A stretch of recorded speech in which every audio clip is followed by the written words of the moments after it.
Esperando, pero una lista imparcial también.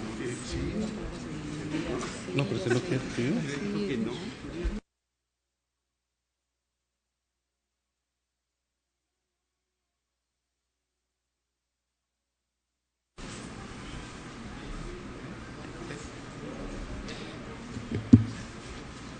La reforma constitucional y legal de 2014 haya tenido como uno de sus ejes la creación de un sistema nacional de elecciones que estandarice la aplicación de la ley, que le dé mayor equidad a la disputa por los poderes públicos en todos los ámbitos electorales del país y contribuya a que nuestro sistema democrático sea más transparente. Lorenzo Córdoba Vianello. Damas y caballeros, buenas tardes. Sean bienvenidos a la primera semana de Derecho Electoral que organizan el Centro de Capacitación Judicial Electoral del Tribunal Electoral del Poder Judicial de la Federación y el Instituto Electoral Veracruzano a través de la Comisión Especial para la Promoción de la Cultura Democrática. Lo anterior con el objetivo de ofrecer una preparación integral sobre justicia electoral, criterios jurisprudenciales y elementos teóricos en el diseño y funcionamiento del sistema electoral mexicano. Y para hablar de estos temas, permítame presentar a nuestro conferencista Octavio Ramos Ramos, magistrado de la Sala Regional Jalapa del Tribunal Electoral del Poder Judicial de la Federación, quien hablará del control de constitucionalidad y convencionalidad. Fuerte el aplauso para nuestro distinguido ponente.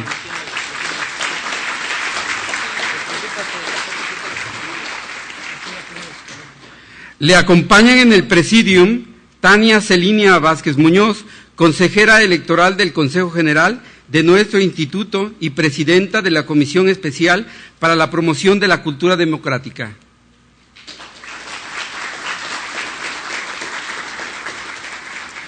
Adín Antonio de León Gálvez, presidente de la Sala Regional del Tribunal Electoral del Poder Judicial de la Federación, correspondiente a la tercera circunscripción plurinominal, con sede en Jalapa, Veracruz.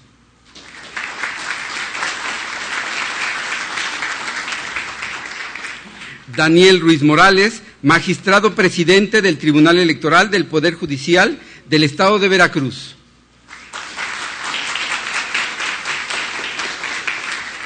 Alejandro Bonilla Bonilla, presidente del Consejo General del Instituto Electoral Veracruzano.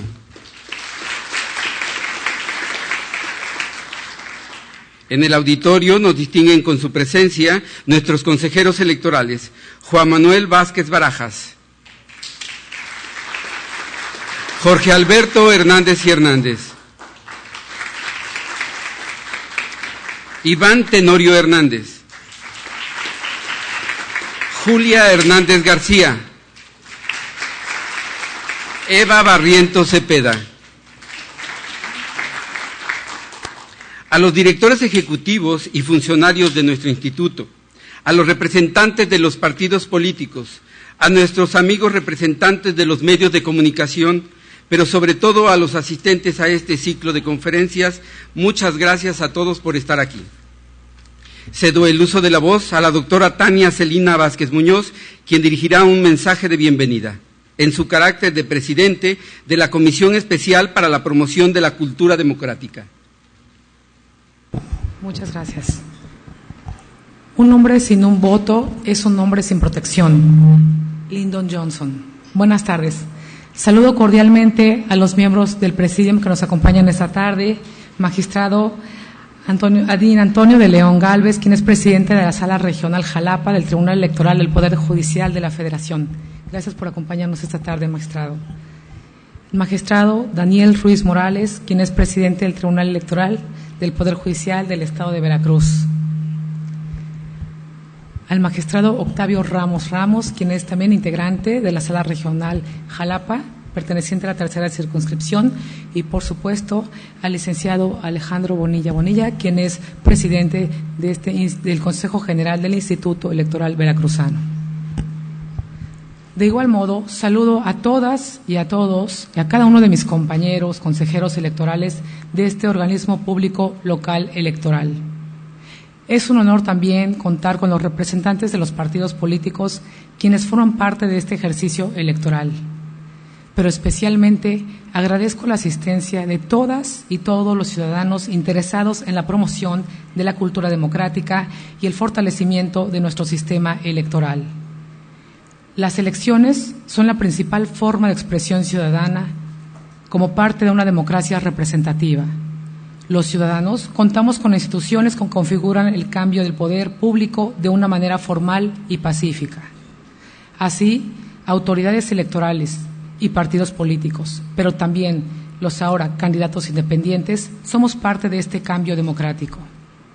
Por tal razón, como parte primordial en la promoción de la cultura democrática, las elecciones son un fenómeno que debe ser estudiado para la comprensión de los nuevos tiempos políticos en que vivimos. En estos momentos de cambio democrático, las elecciones son la vía pacífica para la consolidación de las instituciones, para la promoción y para consolidar un Estado de Derecho. Las elecciones son la única vía para el fortalecimiento ciudadano. Además, producto de la reforma político-electoral de 2014, nuestro sistema político tuvo grandes cambios. Atendemos ahora a un modelo de federalismo compartido que puede verificar la calidad de las elecciones.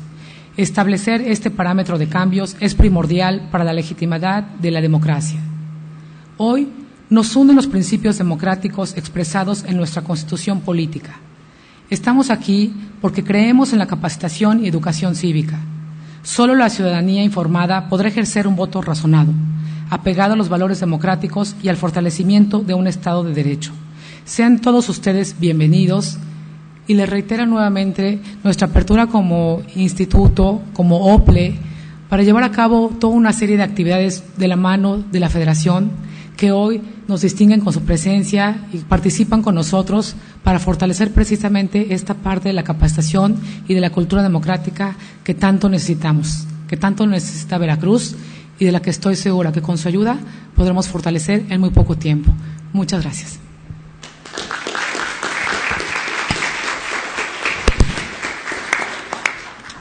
La inauguración de este evento se realizará a cargo del magistrado Adín Antonio de León Gálvez.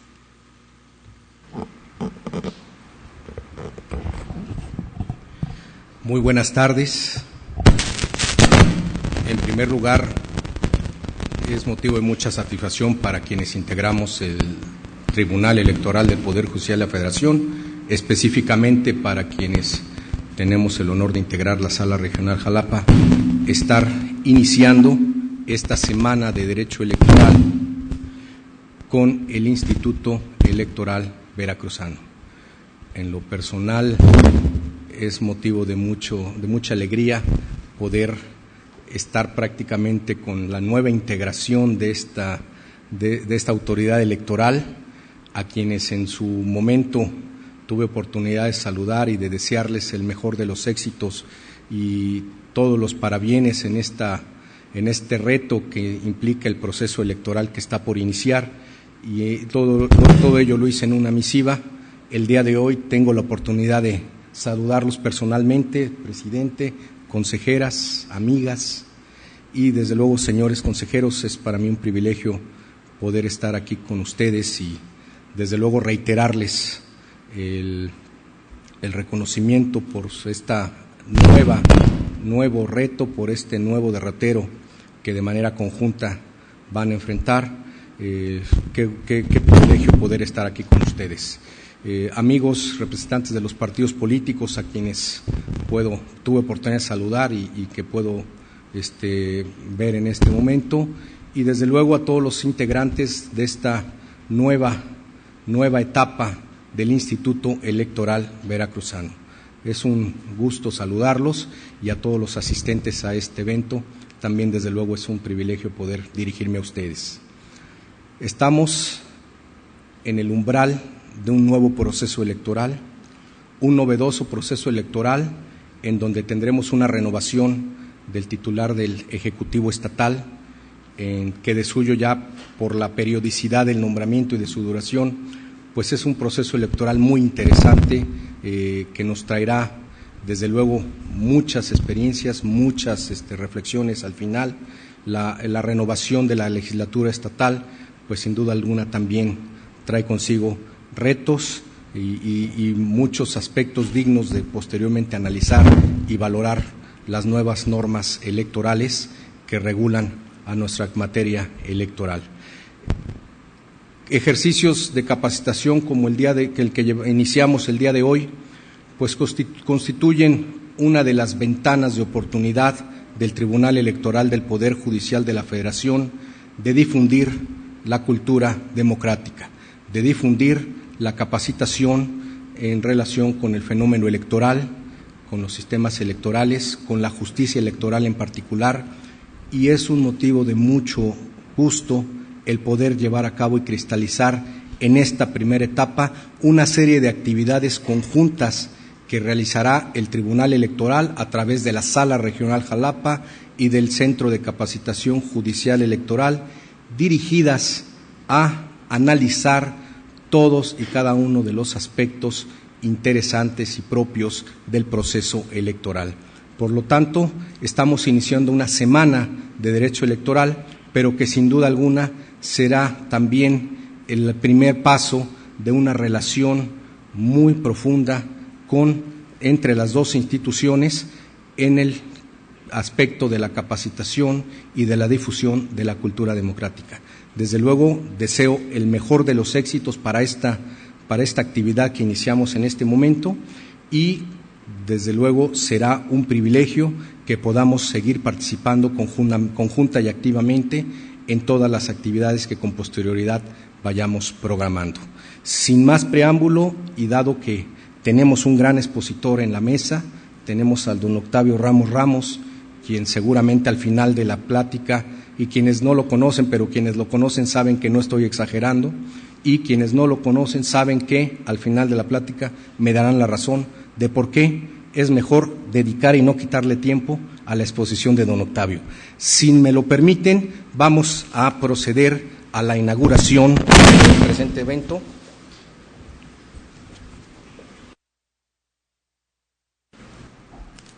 Por lo tanto, a nombre del Tribunal Electoral del Poder Judicial de la Federación, me es muy grato declarar formalmente inaugurada la primera semana de Derecho Electoral organizada por el Instituto Electoral Veracruzano en coordinación con el Centro de Capacitación Judicial.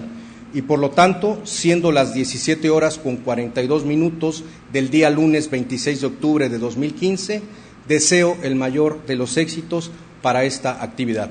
Enhorabuena y muchísimas gracias por su atención.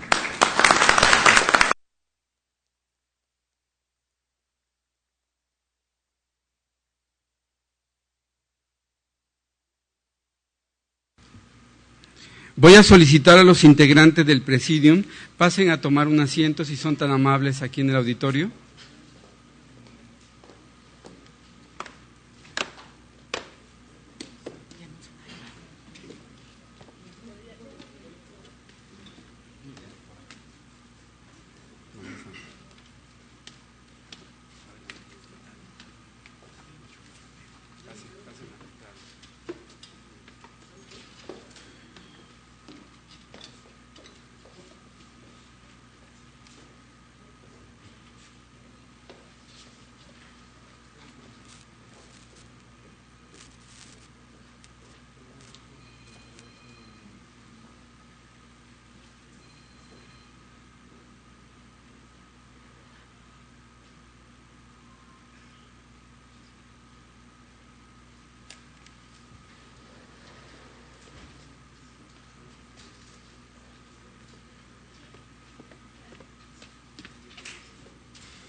Muy buenas tardes, sean ustedes todos bienvenidos nuevamente a la Semana del Derecho Electoral.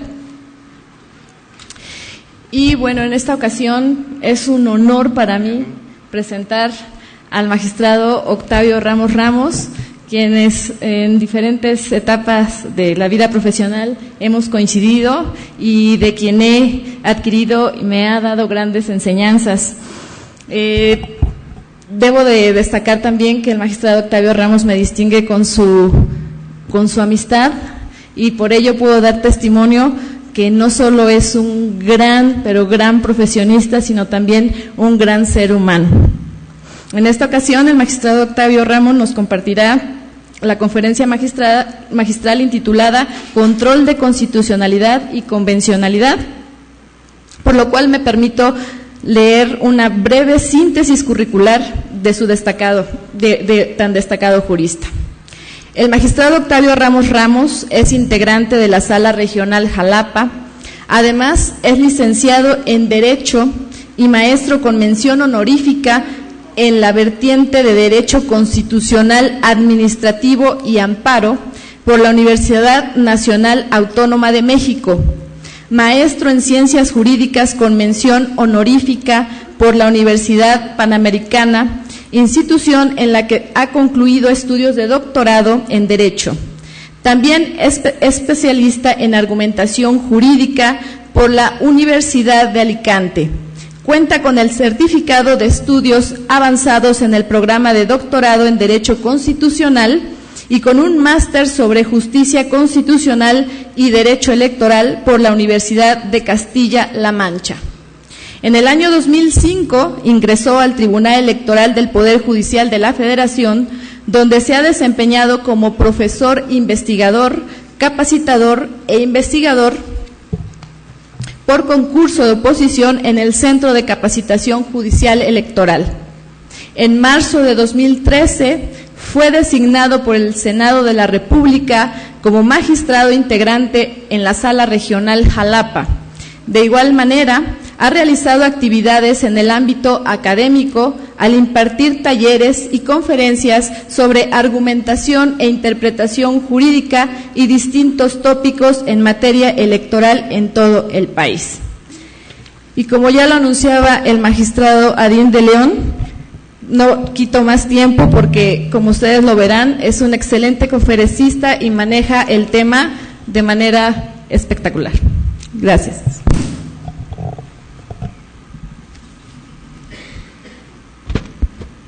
Muy buenas tardes a todos.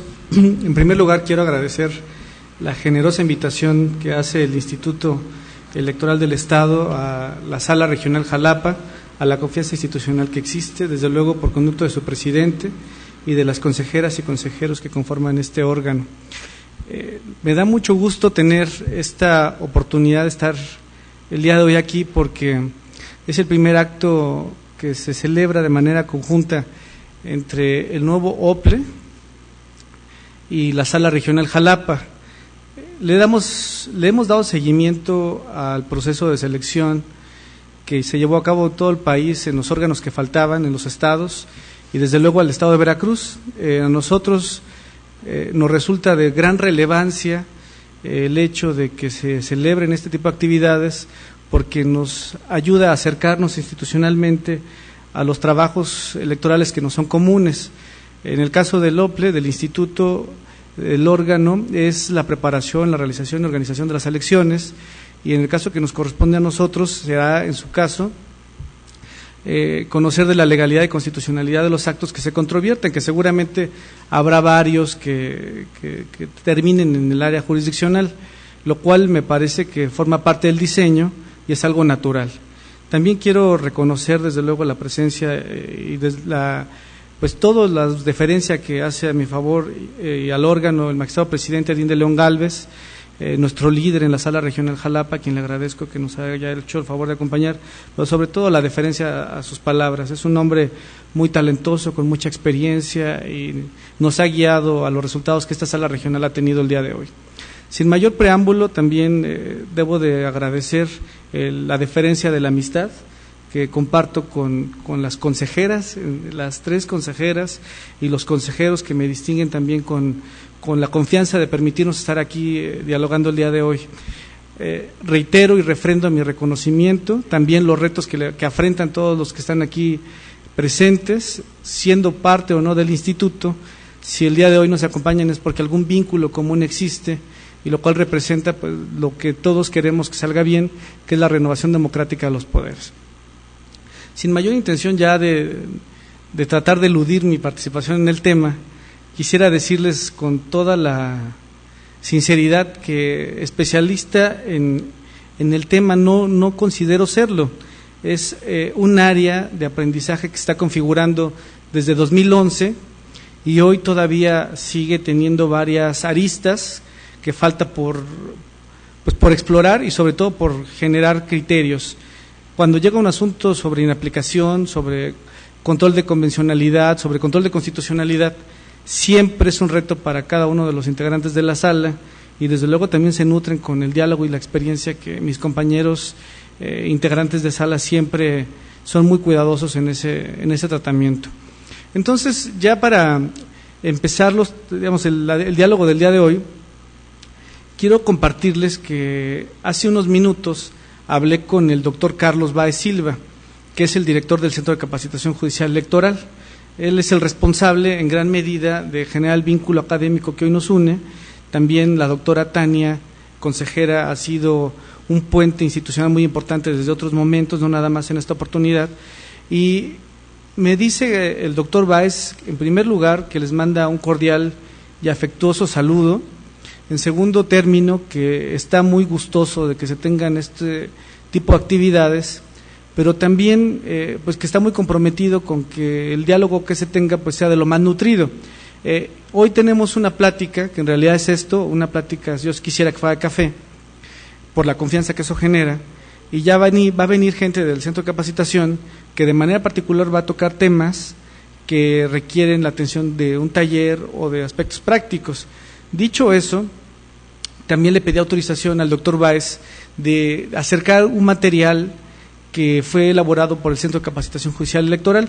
Es una presentación de PowerPoint que tiene un trabajo académico que me parece de manera personal, pero estoy seguro que más de alguno lo podremos compartir, que tiene el rigor académico que implica una clase,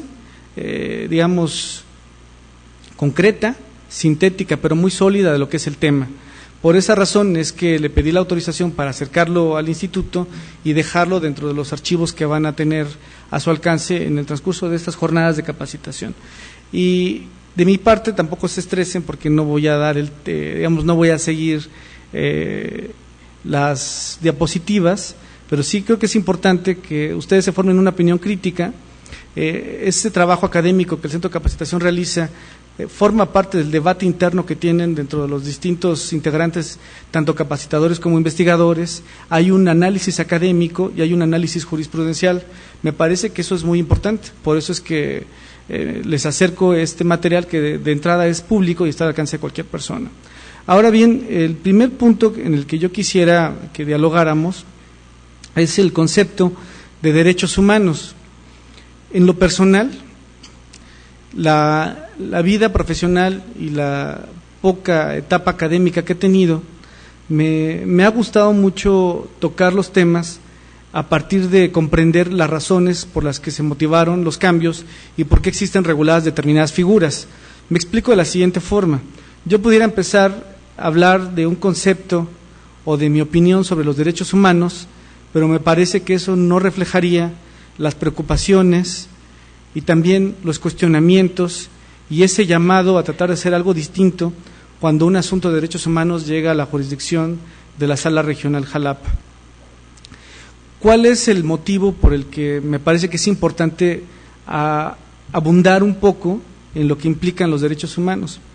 Realmente siento que el tema de control de constitucionalidad, visto o en armonía con el control de convencionalidad, se ha vuelto un argumento de moda. Es decir, hoy se pide mucho en los medios de impugnación inaplicar una norma. ¿Por qué? Las razones pueden ser distintas. Normalmente también la inaplicación requiere una técnica concreta para poderla atender, es decir, cómo se aplica el acto y de la aplicación del acto, por qué será contrario a la Constitución o por qué sería contrario a distintos tratados internacionales. Y además, siendo así, ¿qué pasaría con un control de convencionalidad ex oficio y cómo procesarlo? Esta última parte me parece que es como el final de la historia, y yo siento que la historia hay que contarla desde lo más cercano posible a lo complejo que ha sido. Me gusta mucho la propuesta de Robert Alexy en un libro que tiene publicado, que es La teoría de los derechos fundamentales, que formó parte de su tesis doctoral. Robert Alexy se preocupa en tratar de descubrir en su concepción cuál es el origen de los derechos humanos. Y me gusta mucho cómo empieza, porque desde un primer momento se plantea que no se puede encontrar un origen común. Los derechos humanos son el resultado de muchas circunstancias en la vida del ser humano, como cuáles, y establece que tiene que ver con aspectos económicos, con aspectos sociales, culturales, políticos, geográficos, pero que si alguien buscaba, por ejemplo, el origen de los derechos humanos en el aspecto económico, iba a encontrar fundamentos interesantes que motivaron cambios en los derechos humanos. En el ámbito político, en el ámbito cultural, en el ámbito social, inclusive en el antropológico, se encuentran muchas razones y muchas justificaciones para reconocer a los derechos humanos como hoy los tenemos visualizados. Quisiera explicarme por qué hablo así. En alguna forma se han clasificado los derechos humanos de primera generación, de segunda generación, de tercera generación, cuarta generación y quinta generación. Hoy se discuten los derechos humanos de quinta generación. Pero a mí, en la parte personal, me llama la atención que la naturaleza del ser humano sigue siendo la misma. O sea, no hubo personas de primera generación, ni de segunda generación, ni de tercera generación. Para efectos de una clasificación en el tiempo, me parece que es muy adecuada esa precisión. Pero, ¿por qué los derechos humanos tienen una evolución y por qué hoy, dicho por otro gran jurista como es Luigi Ferrajoli, los derechos humanos tienen un ámbito de dimensión donde los juzgadores tienen un peso muy importante en la consolidación de las democracias? Para Luigi Ferrajoli, los jueces hoy son garantes de la constitucionalidad, pero sobre todo de la conformación democrática de los países. Los jueces no podrían hacer nada si no fuera también con motivo de los trabajos que realizan las distintas autoridades que conforman los estados. Por ejemplo, en la materia que nos ocupa, sin duda el vínculo directo sería con el órgano que se encarga de preparar y realizar las elecciones, porque ejercen derechos humanos que son comunes a la materia que nos orienta. Pero trato de recapitular lo dicho. Es importante que tratemos en lo individual de tener una información de dónde vienen los derechos humanos, por qué se configuran los derechos humanos, qué ha costado el reconocimiento amplio de los derechos humanos y por qué hoy una condena por un órgano internacional de derechos humanos es tan importante. En un primer momento me remontaré, sin hacer tanta historia, a que la filosofía se ha preocupado por la esencia del ser, de la persona, de los seres humanos, desde los orígenes de la construcción de la ciencia. Estoy pensando en Aristóteles, en Sócrates, 400 años antes de Cristo. Se hablaba de los valores, de las virtudes, y se empezaron a conformar determinados estándares de comportamiento del ser humano en sociedad, de lo correcto y de lo que no es correcto. Sin embargo, en ese periodo había también algunas cuestiones que hoy no serían comprensibles. Por ejemplo, la esclavitud en Grecia era visto como algo normal. Las personas pues no eran iguales. La diferencia racial, la diferencia de nacimiento, aunque tuvieran el mismo origen racial, generaba un trato distinto. Eso es 400 años antes de Cristo, donde ya se empezaban a fijar estándares del comportamiento adecuado del ser humano, del estándar mínimo de dignidad que nos distinguía de los animales. Sin embargo, fue hasta después de la segunda, pues más, yo diría, hay dos grandes momentos en la conformación de la idea de derechos humanos que sería la contemporánea: la Revolución Francesa y la conformación de la Constitución norteamericana. Estamos hablando de 1777 y 1798, más o menos son los datos que yo tengo en la mente. 1787 la Revolución Francesa, 1789 la Constitución norteamericana. Se discute continentalmente cuáles fueron los países que primeramente empezaron a discutir sobre este tema. La verdad es que en el origen, los antecedentes que motivaron estos dos grandes movimientos se puede considerar que son paralelos en el tiempo. Estados Unidos, su conformación de sus colonias y la discusión para establecer cada una de las constituciones que dieron lugar a la Constitución Federal, y en Francia, toda la serie de circunstancias que se presentaron para efecto de que la sociedad, el pueblo, tomara las armas y promoviera lo que culminó en la Revolución Francesa. ¿Cuáles son los grandes ejes que motivaron a la Revolución Francesa? Libertad, igualdad, solidaridad o fraternidad, que tiene que ver con una manifestación de la empatía humana. Había tratos diferenciados, había una diferencia económica abismal, y sin embargo la gente fue pensando, fue reflexionando y fue dándose cuenta que si no existían condiciones mínimas de igualdad, de libertad, y que permitiera manifestarse al hombre en la solidaridad, que es natural, no habría una condición de vida razonable. Después de esta Revolución Francesa, se generó un cambio en Europa abismal. Empieza a haber una codificación muy importante, donde si bien no se reconocían a los derechos humanos como hoy los tenemos en mente, ya había el reconocimiento en el derecho civil, concretamente el Código Napoleón, que conjuntaba una serie de sistematización de normas, la protección de distintos estándares de los derechos de las personas. La libertad de expresión empezó a tener también una gran manifestación en la Revolución Francesa con el tema de imprenta. La libertad fue algo que detonó sin duda esta revolución. ¿Qué quisiera yo que tuviéramos en mente? Toda la gente que dio su vida para que fuera posible este cambio de paradigma en Francia, no la dio en balde.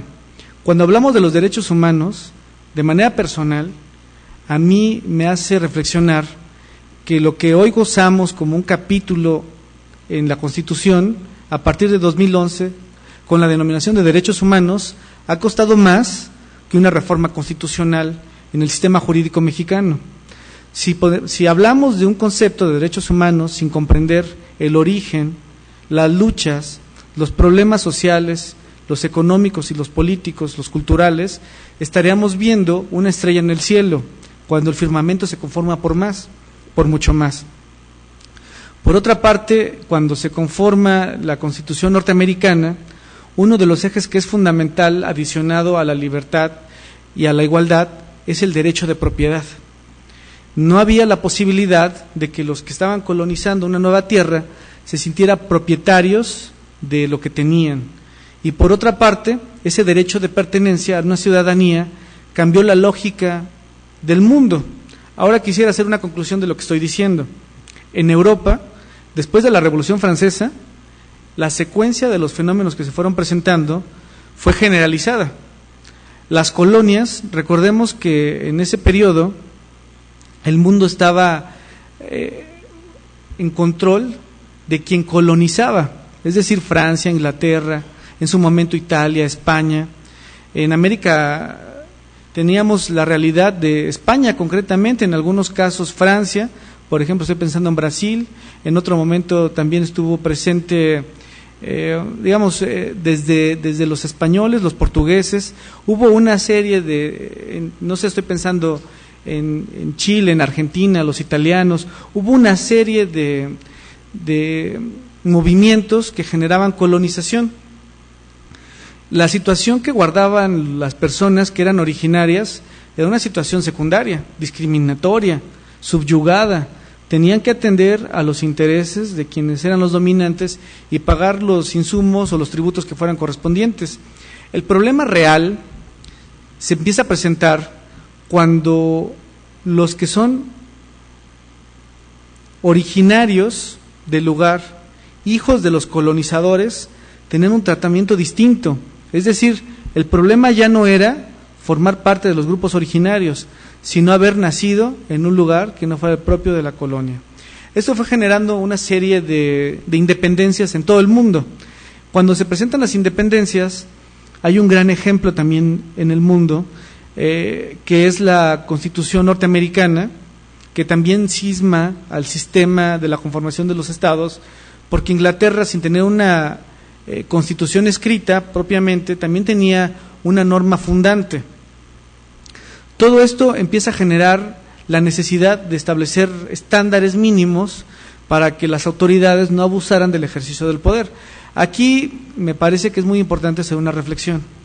Yo no quiero dramatizar, pero sí me interesa mucho que pudiéramos dimensionar, no he hecho el ejercicio, pero espero pronto tomar nota de ello, cuánta gente ha muerto en lo que representó de la Revolución Francesa a todas las revoluciones que se gestaron en Europa, como las que fueron en América.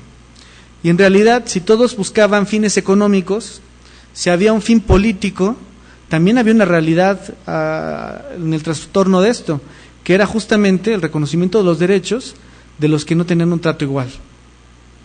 Posteriormente se empiezan a construir las primeras constituciones, pero en estas constituciones la organización es una organización de carácter orgánica, es decir, pues, los países que empiezan a tener constituciones no tenían la idea de lo que informa el ejercicio del poder, empiezan a tomar ejemplos como la Constitución norteamericana, como lo ocurrió en nuestro país, donde el catálogo básicamente es orgánico y no hay parte dogmática. Cuando digo la parte dogmática es que no hay derechos humanos o derechos fundamentales específicamente protegidos, y esto genera que siga habiendo una serie de normatividad que lo que busca es regular los actos de autoridad, pero no específicamente proteger al gobernado. Aquí hay otro cambio muy importante en la vida del ser humano. Nace una figura que se conoce como el positivismo. En lo que estamos platicando hoy hay un debate muy interesante entre el justnaturalismo y el justpositivismo. El justpositivismo parte de la idea de que al existir un procedimiento legislativo que se cumpla y que genere una disposición legal, dígase cualquier disposición normativa, incluso hasta la norma fundante, como la Constitución, si pasa por el procedimiento de manera ordinaria y válidamente realizado, esto genera una disposición que es vigente y en consecuencia obligatoria. En ese momento de la vida del hombre, lo importante no son los derechos de las personas, lo importante, lo que trató de hacer en un primer momento un movimiento liberal. Vale la pena decir que hoy a alguien se le clasifica, o cuando le dicen es que eres positivista, pareciera que se le está faltando al respeto, pero en realidad ser positivista en un primer momento tuvo una idea liberal, que es vamos a proteger al pueblo de los abusos de la gente que administraba y concentraba el poder a través de regularlo normativamente, es decir, nadie puede hacer nada que no se encuentre expresamente previsto en la ley. El problema fue que el legislador empezó a regular distintos extremos sin pensar si esto era razonable, si era proporcional y si esto no afectaba las condiciones inherentes a la naturaleza del ser humano. No importaba cómo fuera, lo que era importante es que no hubiera abusos. Con esto quisiera dibujar otro momento muy grande en la vida de los derechos humanos. Tenemos el Código francés, tenemos la distribución del poder, el poder es uno, pero se divide para su ejercicio en ejecutivo, legislativo y judicial. La gente se da cuenta que aquellos que formaban parte de los ejércitos era el pueblo, pero que una guerra no se gana sin el pueblo. Los que eran monarcas se dan cuenta que hay un nuevo poder que son los burgueses, que tienen más dinero que los reyes y que para pagar una guerra se requiere dinero, y entonces empiezan a negociar y empiezan a distribuirse el poder. En ese momento se empiezan a generar un cambio en las condiciones, en cómo se ven a las personas frente al ejercicio del poder. Eso es un fenómeno político, pero que necesariamente tuvo que darse porque los movimientos armados eran una realidad en todo el mundo. Si no querías ser derrocado, tenías que distribuir y tenías que ceder parte del ejercicio del poder a todos estos segmentos de la población. Pasado esto, tuvimos grandes pensadores y quisiera hablar de la exégesis, Savigny, quisiera hablar de Hans Kelsen como el último de los grandes representantes del positivismo. Normalmente hoy se ataca, se critica y se señala como una postura equívoca la propuesta de la exégesis y la propuesta del propio de Hans Kelsen, en el sentido de que el derecho puede ser injusto, pero es el derecho y debe de cumplirse. Quisiera hacer yo una acotación. Si hoy discutimos criterios de interpretación como el gramatical, como el sistemático, incluso en algún sentido la construcción del criterio de interpretación funcional, esos fueron confeccionados en la exégesis, que tiene que ver cómo el juzgador va a aplicar la ley, pero no de manera arbitraria, sino como garantía para que el justiciable tuviera un estándar que sujetara a las decisiones que fueran arbitradas por parte de los juzgadores. En este momento es donde quisiera detenerme nuevamente.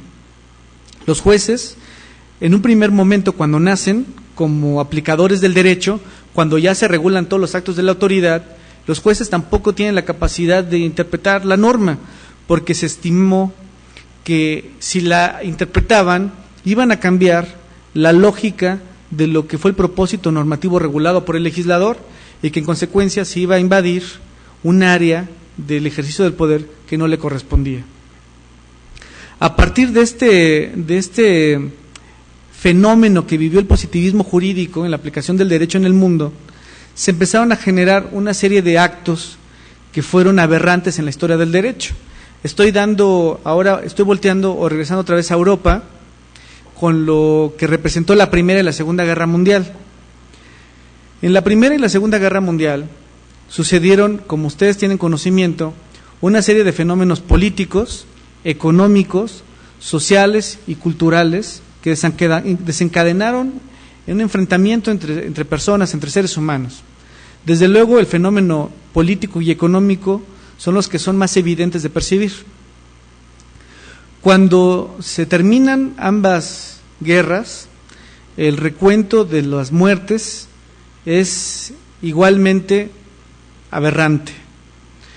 Fue generado por las mismas personas y por los mismos seres humanos. ¿Cuál es la medida que se pretende tomar para que esto no vuelva a suceder? Estamos hablando que la Segunda Guerra Mundial termina en 1945 y las constituciones italiana y alemana en el 47 y en el 48 regulan por primera vez un capítulo de derechos fundamentales. Esto me parece que es lo más relevante que pueda existir en la historia moderna de los derechos humanos después de la Revolución Francesa y la Constitución norteamericana. Los países vencedores, léase así y dígase cómo es, pensaron en generar un mecanismo, en un primer momento un mecanismo declarativo, un mecanismo de amigable composición, un mecanismo que no fuera vinculante para proteger a la humanidad de que no se fueran a presentar actos tan desproporcionados como los delitos de lesa humanidad, es decir, la persecución por diferencia racial, por diferencia ideológica, religiosa y también por diferencia física. Cuando se presentan este tipo de conductas, se hacen ellos cargo de que es totalmente reprobable. Quisiera hacer un énfasis que para mí es fundamental. Si me preguntaran a mí dónde estudio derechos humanos o dónde puedo ver la historia, la teoría de los derechos humanos, yo les diría que sin duda con los italianos y con los alemanes. Pero fíjense qué curioso o qué irónico puede representar esto, que los países que formaron parte de este eje fueron los países que en primer lugar regularon y reconocieron a nivel constitucional a la figura de los derechos fundamentales. Bueno, pues no es nada curioso, en realidad es algo evidente. Los países que resultaron vencedores, los bloques de estos propios países que se vieron perseguidos, dígase los bloques económicos, los bloques políticos y los bloques académicos, los bloques filosóficos, lo que hicieron es tratar de generar estándares en la norma máxima, en la norma fundante de estas nuevas democracias que ellos calificaron así, como mínimas para la protección de los derechos humanos. Pregunta es, ¿por qué no se habló de derechos humanos y por qué se habló de derechos fundamentales? Que esa es una diferencia que teóricamente existe. Pues los derechos fundamentales fueron reconocidos como tales porque forman parte de la norma fundante de una constitución, pero además porque son los derechos mínimos de la convivencia entre el ser humano. Son los derechos que permiten fundar un nuevo Estado o un Estado. La diferencia con los derechos humanos se configura esencialmente en que los derechos humanos no necesitan una positivación. Los derechos humanos no necesitan estar reconocidos en ninguna norma. Los derechos fundamentales sí. Pero aquí tenemos un gran debate. Antes de entrar a ese debate, quisiera que pensáramos en algo. Grandes filósofos como Radbruch, alemán, judío, que fue perseguido por ser judío, por su propio pueblo, por los alemanes, él era muy reconocido como uno de los positivistas más recalcitrantes. Es decir, en el positivismo, para recordarles un poco cuál es el esquema, lo importante no son los temas morales, ni éticos, ni axiológicos. Los valores no tienen que ver nada con el derecho. Para los positivistas, lo importante es el proceso legislativo y que exista una regulación aprobada por un órgano que tiene una potestad constitucional dada. Es decir, si se llevó a cabo el proceso legislativo de manera constitucional, la norma es válida y tiene que aplicarse. Puede ser injusta, pero debe aplicarse. Radbruch, después de que sufre la persecución, se convierte al justnaturalismo. Y Radbruch tiene una tesis que se conoce como que la injusticia extrema no puede constituir derecho. Se empieza, los vencedores, por supuesto, a organizar, indignados por lo que ocurría, empezaron a generar una persecución política en contra de los líderes concretamente estoy pensando ahorita en Alemania, en la división con el muro de Berlín, en la que se consideró que se cometieron actos arbitrarios y que hubo, en lugar de ejecuciones que estuvieran amparadas por el derecho, asesinatos. Y entonces se conforma una comisión que son los juicios de Nuremberg. En estos juicios se empieza a construir un cambio muy importante en la concepción del derecho, porque piensen ustedes, en la actualidad, si pudieran ser juzgados por un delito que no está reconocido con tal carácter. Uno de los principios de los derechos humanos es que dentro del principio de tipicidad y legalidad y de las garantías del debido proceso, nadie puede ser ni siquiera sustraído de su esfera jurídica para realizar una investigación, procesado y sancionado por una conducta ilícita que no existe. Pues allá pasó. En los juicios de Nuremberg, el grupo de la nueva administración, con fundamento en la Constitución y con fundamento en que la justicia extrema nunca puede ser derecho, se dieron a la tarea de formar jurados especiales para juzgar los delitos que atentaron contra la vida contra la humanidad. Y empezaron a sancionar a militares que ordenaron la ejecución o que materialmente ejecutaron a personas que saltaron el muro de Berlín. ¿Cuál era el delito de estas personas? Pues simplemente no haber respetado que en ese momento había un marco constitucional que específicamente estaba regulado en la ley y en reglamentos sobre cómo tendría que realizarse el intercambio entre las personas que estaban divididas en las dos Alemanias. Cuando empezaron a llevar a juicio a estas personas, el cambio de paradigma es el siguiente: ningún acto que sea desproporcionado o irracional podrá ser constitucional y legítimamente amparado por el derecho. Y esto está construido en el escenario de los derechos humanos. Si nosotros pensamos en los derechos humanos, ¿cuáles serían las unidades básicas de la conformación de estos derechos? Porque el escenario se pone muy interesante con una clasificación que tiene Luigi Ferrajoli, que en un minuto compartiré con ustedes. Quisiera, dicho lo que he platicado hasta ahorita, regresar al gran debate que se presentó entre el justnaturalismo y el justpositivismo. Los defensores de los derechos humanos siempre han utilizado como bandera ideológica y desde luego filosófica el hecho de que desde el origen de la conformación de la protección y reconocimiento de los derechos y de la convivencia del hombre en sociedad, ha habido una pregunta que subyace en el fondo de cualquier sociedad. Antes de que existiera el derecho como tal, había normas de conducta inherentes a las personas que estaban organizadas a vivir en sociedad. Entonces la pregunta de los justnaturalistas es que no se necesita que exista necesariamente una norma positiva para que se respeten conductas mínimas de convivencia entre el ser humano, lo cual me parece que no es discutible. Es decir, podemos poner muchos ejemplos y eso es verdad.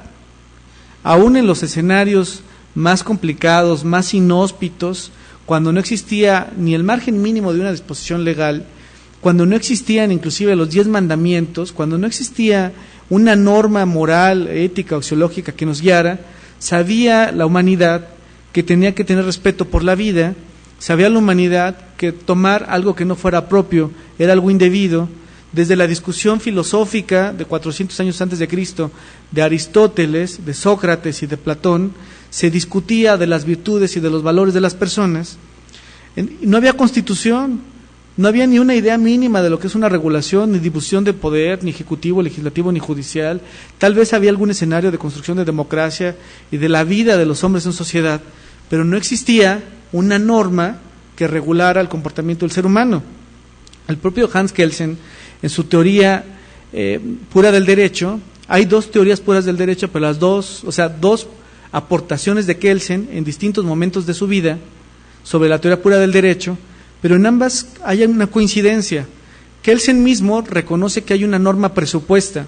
Antes de existir una norma constitucional que funde un Estado, necesariamente existe una serie de estándares, de usos y de costumbres que moderan y que regulan la vida del hombre en sociedad, a lo que él denomina la norma presupuesta. Es decir, hay un estándar mínimo que hemos observado como especie humana, las personas.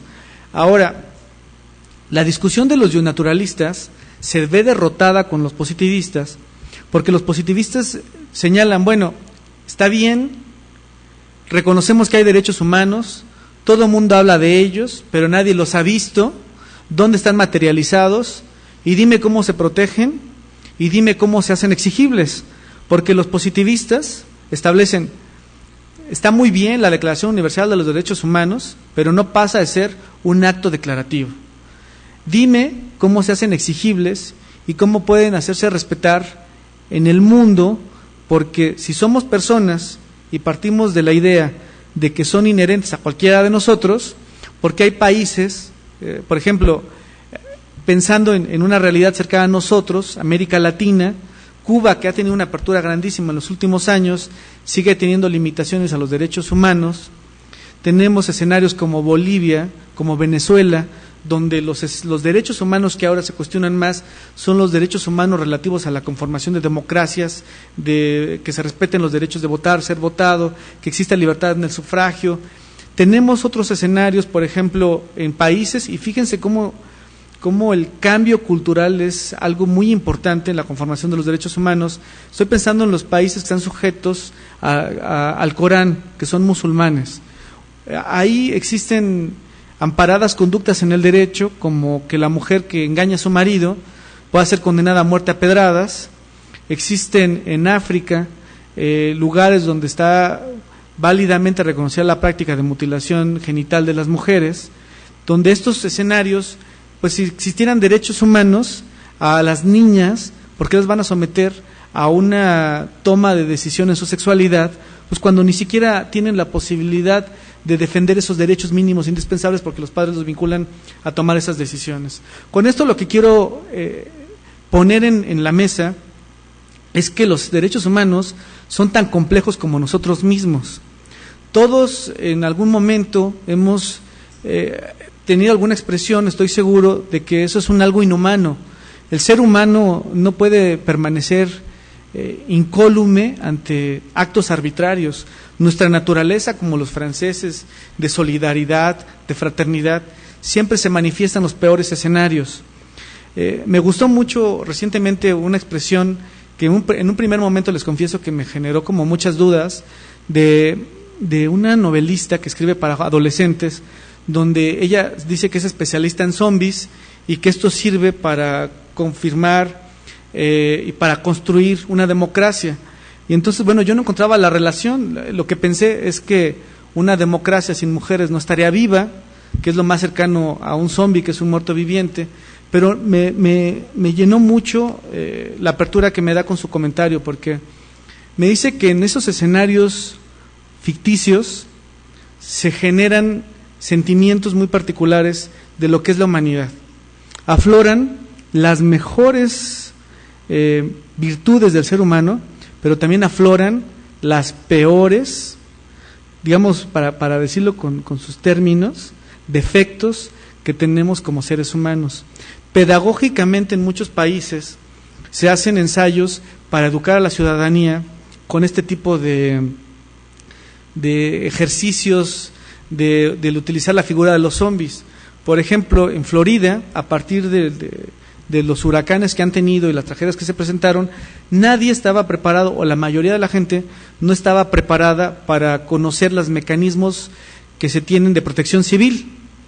Pero cuando se les ocurrió enseñar protección civil, simulando que había una invasión de zombies, entonces las universidades y todos los jóvenes y los adultos se sumaron a este tipo de prácticas educativas. Es decir, no importa cómo la enseñanza de los derechos humanos se materialice, pero sí es importante darnos cuenta que tener un concepto no implica todo lo que ha representado en la construcción de los derechos del hombre. Cuando hablamos de la diferencia cultural, y pues sí, puse como ejemplo el Corán, los países islámicos, pues no hay que ir muy lejos. Los grupos y comunidades indígenas que existen en nuestro país, concretamente también aquí en el estado de Veracruz, tienen prácticas donde en muchas condiciones a las niñas se les vende, los padres venden a sus hijos, tienen las mujeres una condición secundaria, tienen la discriminación en sí mismo de ser mujeres, tienen también, aparte de luchar con eso, con la discriminación económica en la que están conformados. Y esto lo platico con la idea de llegar al siguiente punto, que es cómo se van conformando los derechos humanos ya desde una perspectiva que sí es vinculante. Y eso cómo ha impactado en la conformación de México. Ya quisiera concentrarme en nuestro país. México ha recibido denuncias de violación a los derechos humanos desde los 80s. Concretamente, de las denuncias que más eco han tenido son aquellas relativas a que no existen condiciones de democracia, que no se respetan los derechos de participación política de las personas, que no hay medios de control constitucional que sean eficaces, en fin, que no se respetan los derechos de los mexicanos. Estas denuncias fueron simplemente, en un principio, como expresiones de una realidad que no tenían eco. México empieza a adquirir competencia contenciosa después del 86. Se suma al Pacto de San José la Comisión Americana de Derechos Humanos, que merece la pena decir que es la Constitución de los derechos humanos por la que estamos regidos los países que formamos parte de ese eje. Quisiera explicarme a qué me refiero con esto. La declaración no tiene efectos vinculantes. Los países miembros de la ONU, de la Organización de las Naciones Unidas y otros países en todo el mundo empiezan a organizarse para generar mecanismos que realmente tiendan a la protección de los derechos humanos. Desde luego, han pasado una serie de circunstancias igualmente de aberrantes en todo el mundo que han generado la preocupación global para que se vayan estandarizando determinadas conductas. Cuando México asume la competencia contenciosa, la asume porque dentro de la política económica es importante que los países formen parte de un bloque democrático. Es tan importante como que los países que no se suman a la protección de los derechos humanos son excluidos de comercio internacional y son señalados y calificados como países no democráticos. La realidad económica política de nuestro país en los 80s, pues es una realidad bastante compleja y particular. Tenemos, por ejemplo, que existe en ese momento, en los 80s, un liderazgo que estaba estrictamente vinculado a un partido político que estuvo y ahora por alternancia regresa al poder después de más de 70 años, que había sido calificado por la Academia Internacional. Estoy pensando ahorita, por ejemplo, en los italianos, Bovero y todos aquellos que se empezaron a preocupar por la conformación de los estándares mínimos de democracia, también Giovanni Sartori en su ingeniería, esta obra que fue su ingeniería constitucional, pero también tenía una ingeniería sobre la democracia. Empiezan a establecer la importancia que representan estas denuncias ante los órganos internacionales y que no podía abstraerse de la calificación de democrático, un país que está exento de esto. Ahora, tenemos que pasaron varias cosas que son muy importantes en la vida del país. Hay sentencias que se empiezan a configurar desde los años 90. Empieza a haber visitas internacionales para establecer si hay condiciones de respeto de los derechos humanos. Empiezan a establecerse recomendaciones consultivas a México sobre la inobservancia y respeto a los derechos humanos, pero no quedaban más que en eso. En el 2000 empiezan a configurarse las primeras sentencias condenatorias para el Estado mexicano. ¿En qué rubros? Pues tengo en mente los que son como políticamente más visibles.